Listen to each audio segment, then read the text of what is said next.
This is crazy. People don't even have Kobe in their top 10, and psychopaths are ranking him as a top 15 player of all time. But players that have played with or against Kobe are pretty consistent in ranking him in top 5 or even top 3. Kevin Durant has him ranked as the second greatest player of all time, and guys like Allen Iverson, Giannis, and Jason Tatum have him in their top 3. Compared to any other superstar, Kobe has the biggest variance in his all-time ranking. He's got the accolades, scoring, flair, and mentality, but he's never been cemented into one spot unlike Magic Johnson or Larry Bird, who rank in the 4 to 7 range on nearly every single top 10 list. Why? What do the 10 greatest players in NBA history have in common? Is it the amount of accolades they piled up across their career? Or is it a combination of playstyle and sustained greatness alongside the trophies and numbers? The thing is, there's no concrete criteria that we can look at and say, yep, this guy's top 10, which is exactly why every single person has a different top 10 list.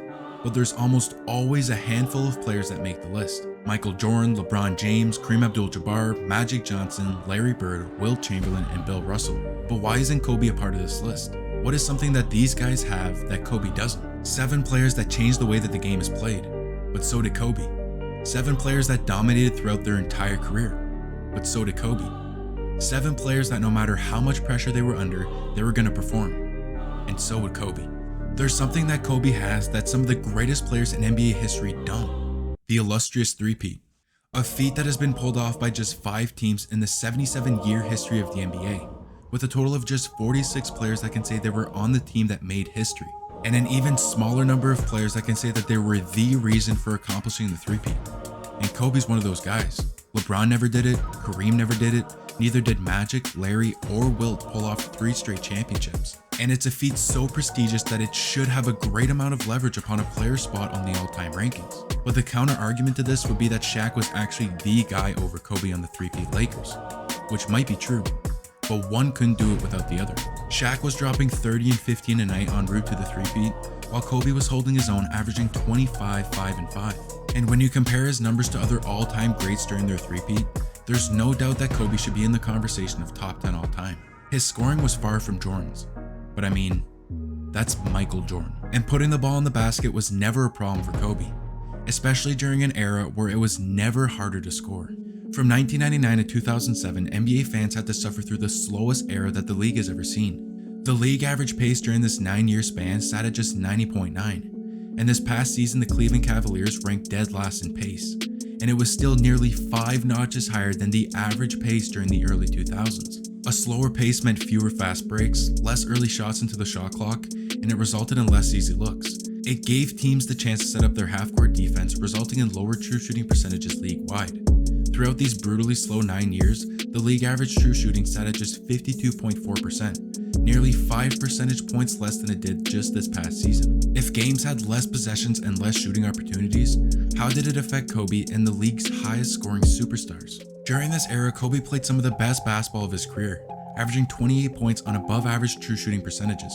And other than Allen Iverson, who put up higher scoring numbers on below average true shooting, the best scorers in the league were struggling to get their buckets, with very few players notching 25 point per game seasons during this era. Here is a list of every single player that averaged a 25 point per game season during the slowest era in NBA history. Only 20 players were able to pull it off, from up-and-comers like Carmelo Anthony and Dwayne Wade to solidified superstars like Kobe and Tracy McGrady, and they combined for a total of 52 different seasons of a player averaging 25 points. But in the last 7 years from 2016 to 2023, there were 32 different players that had a season where they averaged 25 points a night, combining for a total of 88 different seasons, 36 more than the slowest era in league history. But it didn't stop Kobe. Out of those 52 different seasons from 99 to 07, he accounted for over 10% of those years, notching 6 25 point per game seasons when it was the hardest it had ever been to score in the NBA. So why is it that league efficiency and league pace completely fell off a cliff during the early 2000s? In the 2001-2002 season, the NBA made a major change and introduced the defensive 3-second rule to improve the viewing pleasure for fans by unclogging the paint and giving offensive players a better chance to make explosive plays at the rim.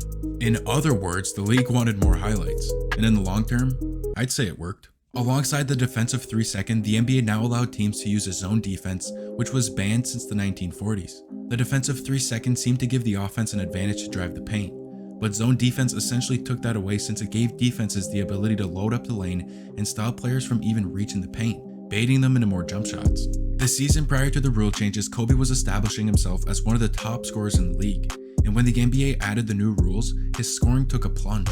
Kobe went from averaging 28.5 points a night down to 25 points per game on just 25% from 3. Was it a fluke? Were the rules that impactful? Is this it for high scoring performance? Nope. After being given a year to play with the new defensive rules, Kobe adjusted his game and came out blazing the very next season, averaging 30 points a night on a career best 38% from long range.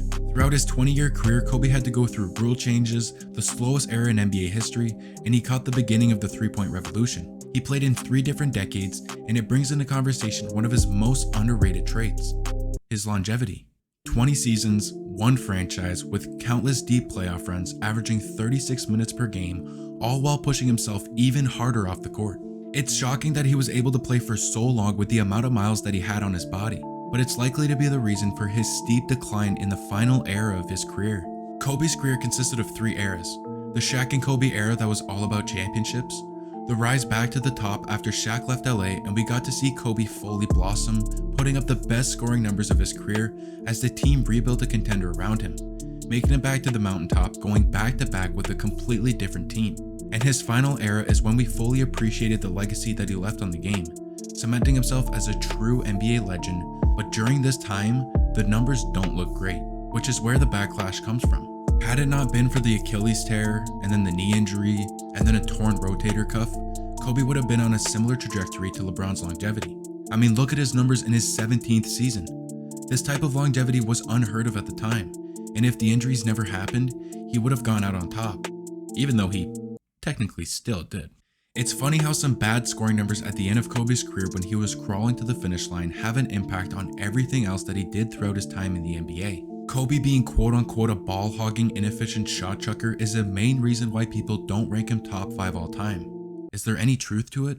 In his career, Dwayne Wade was never labeled as a shot chucker, so if we were to compare his and Kobe's advanced shooting numbers, they should favor D Wade by a long shot, right?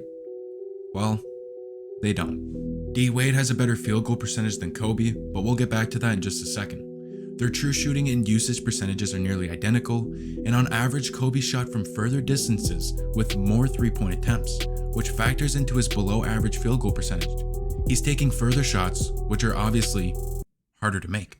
Dwayne Wade also got a lot more of his points at the free throw line than Kobe did. He was also a better playmaker, but not by a huge margin. And this next stat gets me excited. Pause. In the 2013-14 season, the NBA began to track field goals attempted and field goal percentage on tightly contested shots, which the NBA deemed it to be within 2 to 4 feet of the player.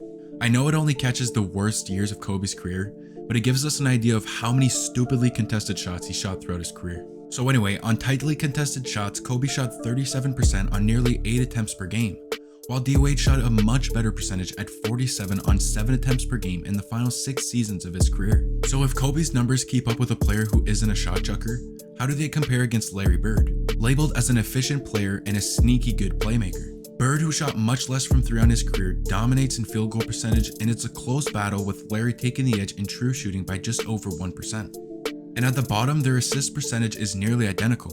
It evaluates the percentage of field goals that a player assisted while they were on the court, and it debunks the myth that Kobe was a ball hog and wouldn't pass to teammates if his numbers are hanging with a top 7 player of all time. But how do they compare against a guy who was labeled a shot chucker at times throughout his career? James Harden dominates nearly every statistical category, even Kobe's specialty, shooting stupidly contested shots. Harden shot them at 47% on over 8 attempts per game. Kobe has the edge on field goal percentage, but not by much, and on average, Harden shoots from further away and much more from 3, which is somewhat surprising to see with his true shooting percentage 5% higher than Kobe's. But that's thanks to his ridiculous free throw attempt rate at over 51%. I mean, that's insane. As they should, Kobe's numbers are up to par when you compare them to other all-time great players who don't get the label of shot chuckers or ball hogs. But from the day that he stepped onto an NBA court, he wasn't compared to toxic players. He was being compared to the greatest player who had ever played. He talked like him, he walked like him, faded away like him, celebrated like him, and was built just like him. Absolutely identical play styles. So who do the numbers favor? Despite Kobe taking more threes and Jordan being more efficient from the field, their numbers are eerily similar. True shooting is separated by just over 1%, their usage separated by 2%. On average, they were shooting from just about the same distance, and they got to the line and assisted at nearly the exact same rate. They're a carbon copy of each other. So why doesn't Kobe feel the love? Countless accolades, all-NBA and all-defense teams, the second highest scoring game in league history, a drive to win unlike any other player, and a long successful career with one franchise. He's exactly what you want in an NBA player. Oh, and he's also one of the clutchest players of all time. It's almost a unanimous agreement that Kobe is clutch. Off the top of your head, you could probably think of multiple game-winning shots that are etched into NBA history. The shot to go up 3-1 against the Suns in the playoffs, or the one-legged three over D Wade to beat Miami, or how about the skyscraping three to beat the Blazers in double overtime? So many memorable moments that pass the eye test of being a clutch player. Do the numbers tell the same story? Since tracking began in the 1996-97 season, Kobe is first all-time with 101 game-tying go-ahead field goals. He also ranks second in league history with 8 regular season buzzer beaters, behind Jordan who has 9, but in the playoffs he only has 1, tying him with 34 other players. And when it was time to score in the fourth quarter, he showed up. Kobe is first all-time with 11 20-point fourth quarters throughout his career since tracking started in 96-97. Alright, that solves it. He's clutch. But let's go a little deeper. Here are 8 players and their numbers when they take a shot in the final minute of a playoff game to tie or take the lead. We got sharpshooters on the left, and Curry's numbers are, well, pretty deceiving. While Ray Allen is just a god, ripping it at over 50% from the field and over 60% from 3. Is he the clutchest player ever? LeBron's taken a lot and made a lot. KD has also taken a lot, but not made a lot.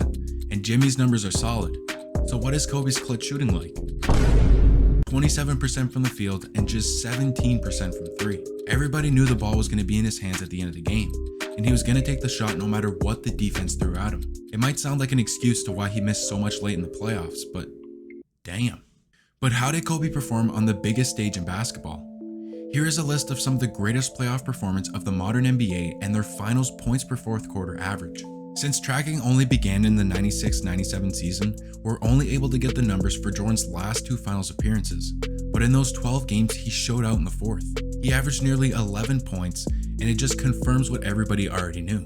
He's the greatest finals riser ever. Behind Jordan, we got Kevin Durant, LeBron, Dirk, and Steph, who are all in the range of 7 points per fourth quarter in the NBA Finals.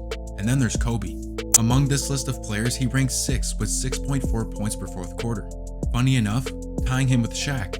The rest of the list is filled out with Dwayne Wade and surprisingly underwhelming fourth quarter scoring from former Spurs teammates. For the amount of games that Kobe's played in the finals, it's impressive that he kept his consistency across 7 finals appearances. And the guy with the most finals games played on this list still places 3rd with 7.4 points per fourth quarter. Also known as one of the clutchest players in league history, LeBron has dominated the postseason and especially the finals throughout his career. So how do Kobe's clutch numbers compare to a top 2 playoff performer of all time? According to the NBA, clutch time can be defined by the final 2 minutes of a game where the margin is within 3 points. Surprisingly, Kobe shoots better from the field, from the line, he has better true shooting percentages, and just to say averages more assists than LeBron during this time of the game. When it mattered the most in the playoffs, Kobe was going to show up. Now what do their stats look like when the championship is on the line? LeBron has always risen in the finals. There's no way his numbers are still... Wow, that's a shocker. Kobe dominates every stat when it's winning time, shooting 50% from the field to LeBron's 17%, while also getting his teammates involved at a much higher rate. But it's a small sample size of just 20 shots for each player. If clutch time was stretched out to the final 5 minutes of the NBA Finals where the score was within 5, LeBron's numbers would be way better than Kobe. Well, on just about identical field goal attempts, Kobe has made 11 more shots in clutch time than LeBron has, with a better true shooting percentage as LeBron gets more assists late in the game. When everything is on the line in the playoffs and the finals, Kobe shows up, and the numbers prove it against one of the greatest playoff risers the league has ever seen. Just a little side note here, I would compare Kobe's numbers to Jordan, but shot tracking only began in the 1996-97 season. But from what I was able to find from 96 to 2003, Michael ranked number 1 in the NBA in clutch shooting with 5 seconds left, shooting 9 for 22, just shy of 41% from the field. So it gives you an idea of what he did late in games throughout his entire career. Despite the good stats and the bad stats, Kobe created a culture effect unlike any other athlete. People yell his name when they're shooting a basketball with their friends, or even when they're throwing a grenade in COD. Kobe! His mentality has been taken to somewhere other than basketball. It's a way of living every day to the fullest, getting better with every passing moment. And that type of legacy is intangible. Is it worth more than accolades and records? If so, you might have Kobe in your top 3. But if you don't, his ranking is questionable for most NBA fans. In my opinion, I think he's a top 10 player of all time. Top 5 though, I don't know, it's close. His combination of cultural impact on basketball and all of his accolades, numbers, and records should have him unanimously top 10. But everybody has their own opinion. The real problem is that we could only fit 10 players into the top 10.